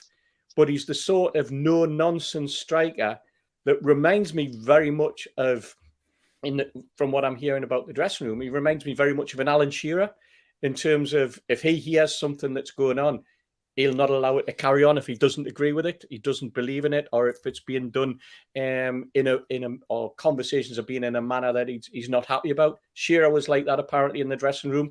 You know, he was the leader. He had people alongside him like Rob Lee. Again, very strong characters. And I think what we've got all of a sudden is a couple of strong characters, but with a discipline in themselves and with experience. And I'm looking at Trippier there as well. And that in itself, when new players come into the squad, when we get some of these new signings that we're keeping harping on about, when the squad needs to gel, they will see that there's already leaders within that dressing room that they can then rely on and they can go to. If you're a new player and you join a team and that dressing room is all over the place and you don't know what you're walking into, and when you do walk into it, you still have no idea when you walk out at the end of the day or at the end of the week who's whose job's what. Players look for leaders within that squad. Managers look for it. Coaches look for it. But they often let the good managers let the squad manage themselves because the main men come to the front, come to the fore. And I think if when we've got these new signings coming in, that's going to be really, really important for them to see exactly what sort of squad they're stepping into. Yeah, fantastic result. Anyway, let's hope we get the same against Everton. I think the centre forward debate is something which kicked off last night between me and Gibbo, and you know we need a goal scorer, Mitch. For me, still, we signed a striker. Gibbo was saying, "Well, why have we spent 25 million on Wood if he's not going to score the goals?" And I said, "Well, he's not. I didn't say he's not going to score the goals, but he's not like a Loic Remy. He's not like a Callum Wilson. He's a good old-fashioned centre forward. That's what he is. Do you know what I mean? He's absolutely, and he's still. I believe there's a plan in mind to have that all wrapped up with somebody else. And I think let's see what happens on deadline day. I know there's lots of irons and lots of fires, and there is a desire to sign another striker. And I think that's right. Because going forward into next season, if you look at Callum Wilson's record, I love Callum Wilson to bits. I think he's a fantastic member of the squad. I think he scores great goals, good striker, but he doesn't play a full season. I don't think he's ever played a full season. He's one of these fragile strikers whose hamstrings and calves and Achilles are in need of running repairs now and then. So we can't rely on that. Wood, if you look at his record, it is solid but not spectacular. However, if you imagine a Callum Wilson-like striker running off Wood, dear me, there's huge potential there. if they can click and make it and get a working relationship quite quickly. I think let's sit tight and let's see the transfer window out before we start stressing about where the goal's coming from, etc., because I genuinely think the next few days will make the world of football's head turn in one way, shape, form, or another. The lad from Arsenal, yes, there's a risk there, but if he fits a certain profile and they're happy to run with it, let's get behind it. We do need another striker. I think that's pretty clear. I don't think Dwight Gale's the answer, and I don't think Dwight Gale will be here after the transfer window closes, personally.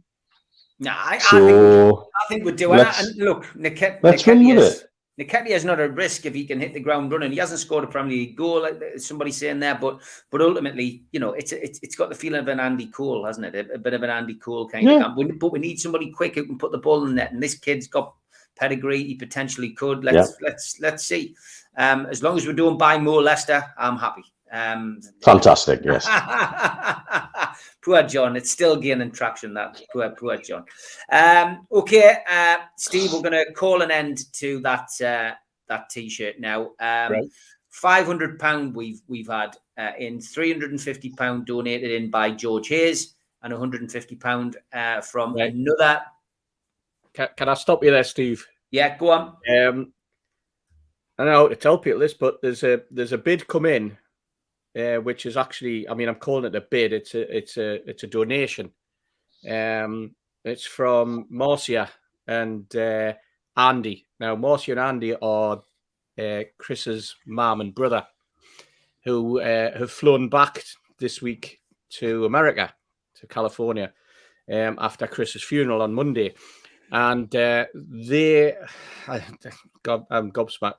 They have offered £5,000. They have not just bid, but they are going to donate £5,000 for the T-shirt in Chris's name, which will go to the food bank. The bid that we did have for 350 was from a very, very good friend of Chris's called Marcia, again from over in America. And that was a bid for the T-shirt, but also something that she's going to leave in. So the 5,350. And I understand George Hayes has already paid his money, as George always does, and always leaves in. So this is in Chris's name, and this is not just the family have done this. The message I've got was that they wanted, they knew what Chris meant to a lot of people. They knew about the food bank. They do work in a food bank over in California themselves and do a lot of work. And they just wanted that to go to the food bank in Chris's name. So that's on me, for everybody who knew Chris, whether it's through the Loaded, whether it's through Loaded HQ, whether it's through NUFC Matters, or any of the other podcasts that he did with Dave and with Al Walid. That's to you guys as well. Fantastic. Terrible time for Marcia and for Andy and the rest of the family. But I think it's a measure of the family that they would do that after hearing about it on the show. So £5,000 will find its way plus everything else. Amazing.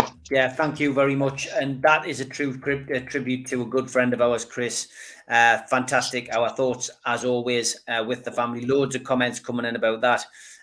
Life Goes says, Chris, if you didn't know how loved you were, I hope somewhere you're watching now. Gaybrush Threepwood says, wonderful, really moving. Chris just says, you guys.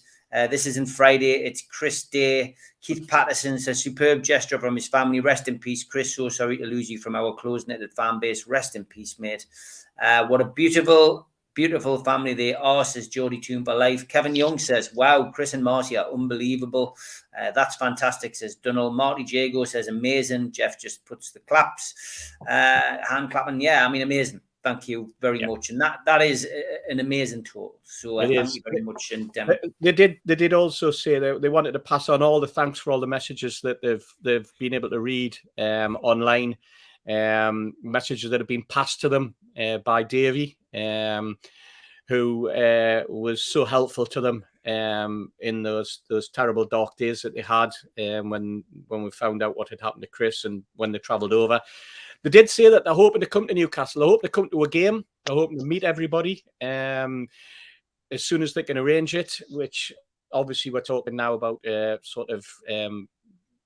it's up to them when they can manage to come over. But they have said they do want to come over. They do want to spend some time in Newcastle, meet some of the people that Chris knew, and just spend time absorbing what Chris absorbed when he came to Newcastle to watch the games, attend a game, and feel the Geordie hospitality. And I'm sure that we will give them every aspect of Geordie hospitality when they do manage to come over, once everything's been cleared up for them. But yeah, brilliant gesture, brilliant family. Rest in peace, Chris. You'll not be forgotten. No, certainly won't be. A fantastic gesture. And I've just put a tweet out. We never stop. We've got another T-shirt up for grabs, and it is this one. Thanks to John at Q-Tech for this design. You saw it in the tweet earlier on. Mere Dad striking the ball in Sunderland derby with a caption underneath legend. That is pinned at the top of my Twitter account at Steve Wraith. And we've already got a £75 bid on that. So thank you very much for the first bidder. You've got a week to bid on that. Keep going, keep going, keep going. Let's keep raising money for the food bank. It's always well received. Okay, as always, we've got plenty of these.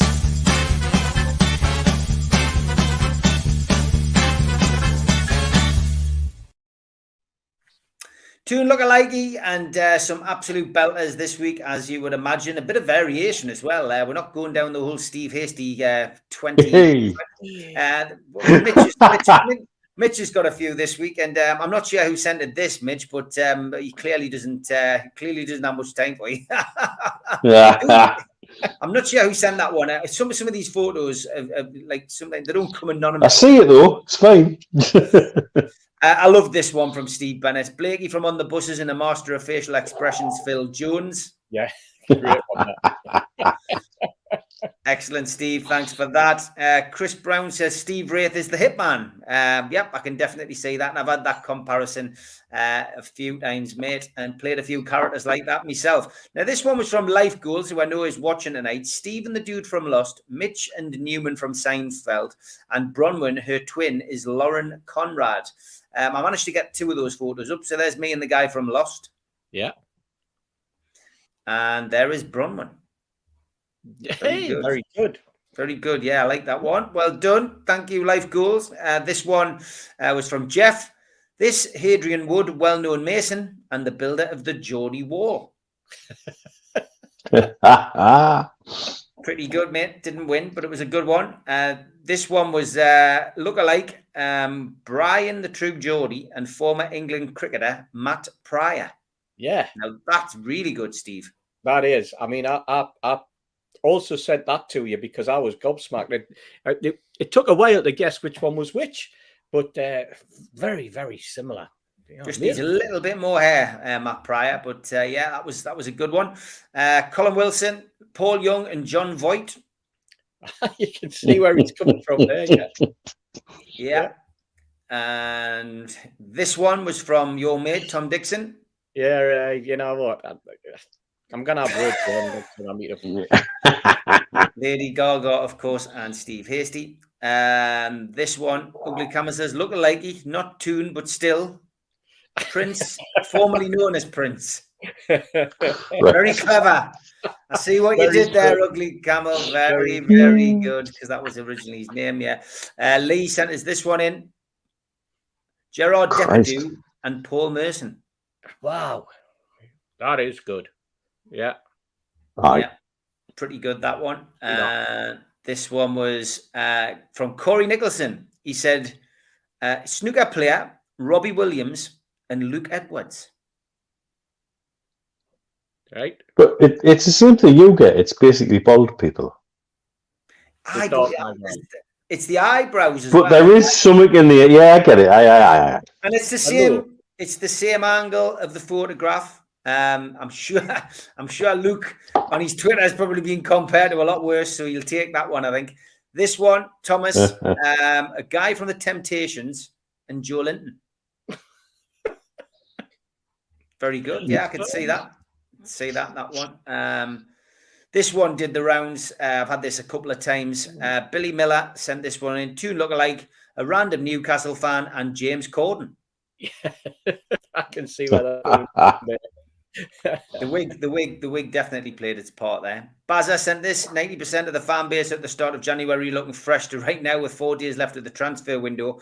Yeah, I mean, that was a bit of a lookalike and a bit of a tweet about how Nunes had aged. But yeah, it's still a good one. We've got a couple of ones which have been sent in before as well. I love this one from Sean. The late great Freddie and Tweety Pie and some singer from years ago. Christ. Lee again, Deirdre Barlow and Jurgen Klopp. No, that is brilliant. That is brilliant. Anne Kirkbride, I think she was called, the actress. Peter Clennell said, I wish Tesco's wouldn't tinker with my shopping list. Yes, Claudio Ranieri found a job pretty quickly after he got the old elbow, didn't he, from Tesco's, which was good. We had this one from Ian. Ian, away, man. Away. Where's he come from there? I don't know. But Not having that. Sometimes you just need the picture. You don't need the words. Gibbo's getting a bit of stick, isn't he? Anthony Hall says two look-alike for the three amigos: Chubby Brown and John Gibson.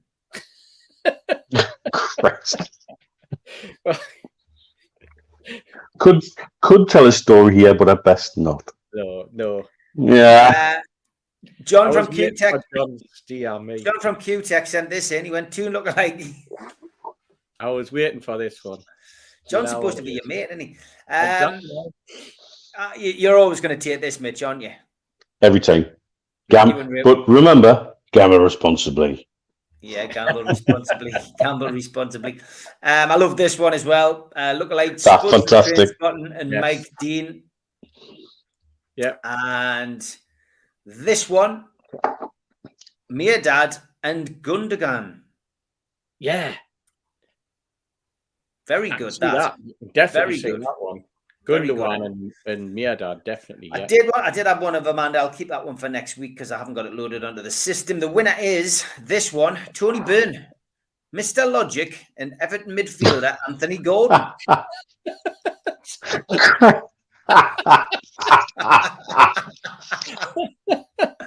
That's an absolute belter, that son. I love it. Absolutely brilliant. Keep them coming in. Send them to me at Steve Wraith on Twitter, or send them to our Facebook group, or send them to the lads on Twitter as well. That is your lookalikes for this one.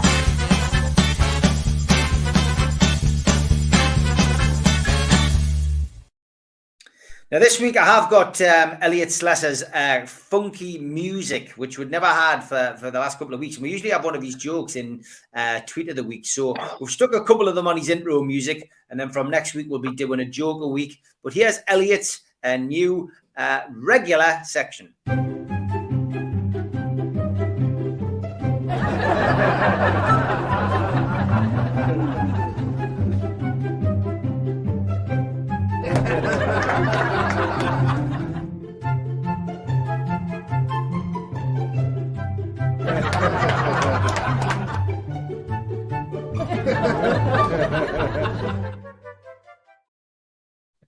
It's got a bit of a George and Mildred feel about that music. I hope people who cannot stand the Day I Met music enjoyed that.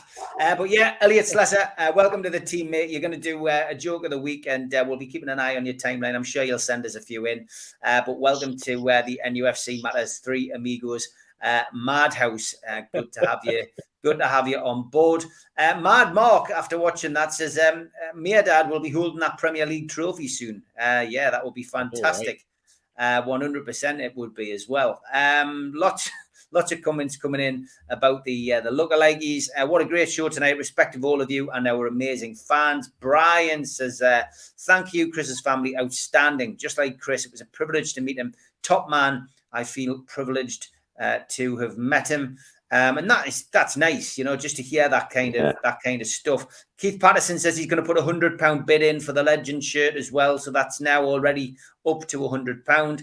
Keith, if you don't mind, just stick that bid on Twitter, mate. That would be fantastic.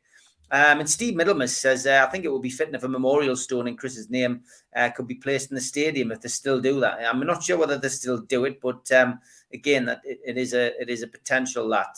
Nicholas says, my goodness, we had such a good laugh at the Christmas party. Well done to his family. I'll never forget that night. 10 out of 10 for Chris. And Paul says he loves the Madhouse cult. So 10 minutes left, lads. Just want to know, really, Steve, this transfer window, has it been a success? I mean, if we get this lad in, get Bruno in tonight, would you say this has been a successful transfer window for the new owners? Oh, absolutely. I mean, just looking at the two that we've already got, you look at the improvement that they've made to the team. You look at the improvement they've made, not just on the pitch, but off the pitch. And then, as you say, if we get Bruno, and I don't think he's the last. I'm looking at the list of names. I mean, you talk about, when Dan Burn gets mentioned, and he's the oldest player that we're being linked with at 29. And then I look at, I wrote them down actually. I'm going to have to, because people will be surprised. I mean, obviously, right at the early days, we're linked to Dusan Vlahovic, and he was 21. Then you've got Ekatiti Reams, who's, again, that popped up earlier. He's only 19, for goodness sake. You talk about an Andy Cole, that kid could be an Andy Cole type of buy for us at 19-year-old. You've got Diego Carlos at Seville. I think still bubbling under, to be perfectly honest. He's 28. Botman, that is a deal that I think is probably bubbling under a little bit more powerfully than the Diego Carlos one. And he's only 21. And then you've got, Dele Alli and Harry Winks. They've both been mentioned. They're both 25. The only other one, Nicholas Bakker, the left back at Leverkusen, he's 21. And then the next oldest is Jesse Lingard. And that's probably the one that, of them all, is the one that I think could well come. I think yes, we've heard all this rubbish about Man United. But when we were told on Monday, or we were told that it would be done on Monday, and then all of a sudden something changed, something happened, that tells you that these type of deals are never dead. And I wouldn't be surprised if something did happen with the Jesse Lingard one. But I have this feeling that there's something else bubbling. I have this feeling. Mitch is exactly the same. And those words that you echoed earlier on, even if it doesn't come off, the very fact that we're looking at something that can really, really make the rest of the football world stand up and look at Newcastle United just fills you with excitement that we could be there within the next sort of 72 hours. But for me, Chris Wood, we might have paid over the odds at 25 million. We needed somebody. We needed a striker. We needed a focus. We needed a target man. With Wilson being out, and I think he's probably we might not have got that win against Leeds if it hadn't have been for the fact that we had someone who could hold the ball up, who could, yes, I know he wasn't involved in the actual goal itself, but he can hold the ball up, can create, and can give the opposition something to think about. You go in the past with no striker, or with just ASM on his own, running into blind alleys. ASM wasn't necessarily doing it last time because the opposition had something to think back on. And then you look at Trippier and what we've seen in the games that he's played so far. He's a class above, and that's why he's an England international. So we cannot knock it. Anyone who questions the transfer window, just think of the last 14 years. Amazing quote here from Martin Hardy on Twitter. An exclusive interview with Alanson Maximin. And I'll take you this quote. It's no longer just about come to Newcastle and stay for 2 or 3 years and then leave. And Newcastle make money. And then they bring in another player. Now we have the money to keep all of the best players. And that's from Alan St. Maximin in an exclusive interview with Martin Hardy in the Times. Have a look on that on Twitter. I've just That's him away retweeted then. it. Mitch, great to hear stuff like that, though, isn't it? Yeah, he's just parroting what he's been told. You know, I think let's judge the transfer window once it's shut. And if it's the success that I've been led to believe it will be, my only contribution to next week's show might be to be sat here in my budgie smugglers with a big fat cigar and a lass in a bikini on my lap saying, I told you so, and then I'll just turn the camera off. Let's see. There's nothing certain because we know how fickle and changeable football is at the last minute, right? But not only are Newcastle United working on more individual deals than probably we've ever worked on in a single window before, there's bids still on the table with clubs who might wake up on the 30th of Jan and go, hang on a minute, this isn't going to happen in the summer. And so some of the things that were told are dead might suddenly be resurrected. And some of the things that were told aren't going to happen suddenly might. This transfer window would have been bland without us right now, because what else is happening? Who else is buying? Who else has the money to buy? Me and Steve have been banging on about the effect of COVID on football finances for the last 18 months, because we know. Because we've seen it. We've seen some of the books of some of these clubs. We've seen what's going on with some of these clubs. Particularly the French and the Spanish clubs who say, you know, we're all right, Jack. They're not. They're really not. And when they've got something on the table that'll pay their wage bill for the next 2 years, there'd be madness to turn it down. Yeah, they might get something similar in the summer, but I'm telling you now, they won't get the same in the summer because summer's not the window where you pay the premium prices. And so let's see how some of these teams resolve or as time ticks down to the window. I also am convinced we don't just have a plan A now, we have a plan B too. And there are people who will come in either because they've got release clauses or because they know they can make a better deal on it, who will just as much enhance our squad. And so I think at the end of it, we can only say how successful this window has been once it's closed. And it's going to go down to the wire. I've got no doubt about that. The very fact that the FA still use bloody fax machines, for God's sakes. That's how still people want to do business in this world. Yet, to be fair, the Saudis will know that because fax machines are still key to business in this part of the bloody world as well. Can you send us a fax? Well, no. I can send you an email though. But by the by, I think we can only judge the success at the end of the window. So let's let the end of the window come. Sit tight, keep a head, as I say very often. And I think we're going to upset a lot of people. And I'll sit here with a smug smile on my face when we have. Jordy Tuvalay says, Mitch, Sunderland got a bath. Mine's not before time. Good stuff. Okay, got a couple of things to finish off with. Don't forget, it's your last chance to get tickets for the afternoon with Peter Beardsley this Sunday. Peter will be on stage with Mick Lowes. Me, Gibbo and Super Mac will be making an appearance at about 3 o'clock. Peter and Mick will be on stage at 3:30. You can buy tickets on the door on the day. If you want to be a VIP, you need to be there by 1. If you want to get a standard ticket, come at 2. Show starts at 3. Last chance to get your tickets today for that. There might be still an opportunity to get them on Groupon. Pop onto there, just type in an afternoon with Peter Beardsley. And as always, we give you a clue. Your first clue was this a couple of weeks ago. Right. Hopefully you've got your answer written down for that. Your second clue was 1931 to 1934. And a picture of St. James's. This week's clue is this. Gateshead, 1935 to 1936. So that's your third clue. You'll get your fourth and final clue next week. You'll have to write the answer down to that, and it'll be the first correct answer in the chat will get the winning prize. Okay, just time to cram in Julie Baker's favourite.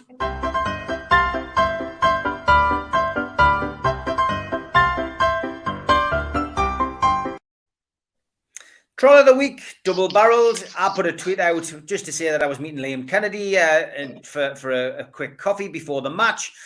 So I got a message then from Steve the Geordie. Hopefully someone caves your head in, you Tory CUNT. That was followed by Bob, who said, I've just sniffed a mountain of cocaine and I'm ready to cause you problems.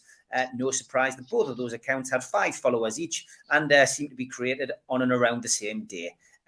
Worried? I certainly wasn't. Thanks, though, and it always keeps Julie happy.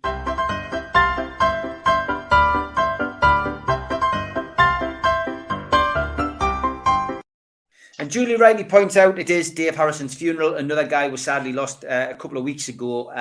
So again, our thoughts are with Dave's family as they go through the funeral.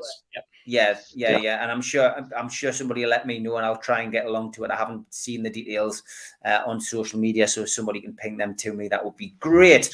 Okay, last but by no means least, obviously Viva Morrissey is the tribute act that we will have at our summer do Friday, 17th of June this year. Tickets are available on Voucher and on Groupon. I think they work out at about £7 or something along those lines on there. So get yourself on there. If you just want to buy it from the website, all the proceeds are going to the food bank. You can go to newcastlelegends.com and buy your tickets on there if so be. And that's it, folks. That is the end of the show. I won't finish with the music tonight. Going to finish with the adverts. Thank you to you, Mitch. Thank you to you, Steve. See you guys next week. Cheers, guys. Thanks to all our sponsors. Spider VPN for all your internet security. Google Spider VPN. They come up at the top of the Google search list. They are the boys to trust and will protect your computer from unwanted bugs. Skipsandbins.com. Telephone 0800 25 45 25 3. Email inquiries at skipsandbins.com. Website www.skipsandbins.com. Easy contract, free and pay-as-you-go waste collection. Thanks also to L&G Family Funeral Directors, 0191 389 7245, and to Garden of Healing Dispensary, CBD Hemp and Cannabinoid Specialists, www.thegohd.com. Thanks also to Arcot Interiors for all your kitchen necessities. You can find them at the bottom of Heaton Road, and Google Arcot Interiors. They come up at the top of the Google search list. Thanks also to qtechshop.co.uk, the makers of pool tables and snooker tables in Walls and Newcastle, and the guys who run our website, NUFCmatters.com. Thanks also to jabsignature.co.uk for all of the flyers that they do for us. Thanks to Media Arts for all the video work. If you're a first-time visitor to the channel, please subscribe. Hit the Newcastle Legends logo in the bottom right-hand corner, and that's it. You can subscribe for free. We still do 7 shows a week, and they are all free. Hit the thumb up underneath the video to like it. Click share to your social media, and drop into the comments box to speak to like-minded Newcastle fans. We're also available as a podcast on iTunes and Spotify and other podcast providers. The show usually goes up 24 hours after the show. If you want to join the NUFC Matters cult and get a cup, a pen, a scarf, and your membership card and entry into the monthly draw, put your phone over this QR code and it will take you straight to the website. Failing that, go to nufcmatters.com and become a member. If you want to come and see Malcolm MacDonald pre-match or post-match, we are at the Dog and Parrot. It's kid-friendly and it goes great food and beer, and you can come and meet Malcolm in person before the match or after the match during the season. Make a donation to the food bank via nufcfansfoodbank.co.uk. The matchday bucket is operational 365 days of the year. If you want to follow us on social media, then go to NUFC Matters. We've got a Facebook group and we've got a Facebook page. And if you're into the true crime stuff that we do, then follow Steve Wraith's True Crime Interviews, and that is a Facebook group. My personal Twitter follow-on page is @Steve Wraith, and Instagram is Steve Wraith. Give me a follow on there too.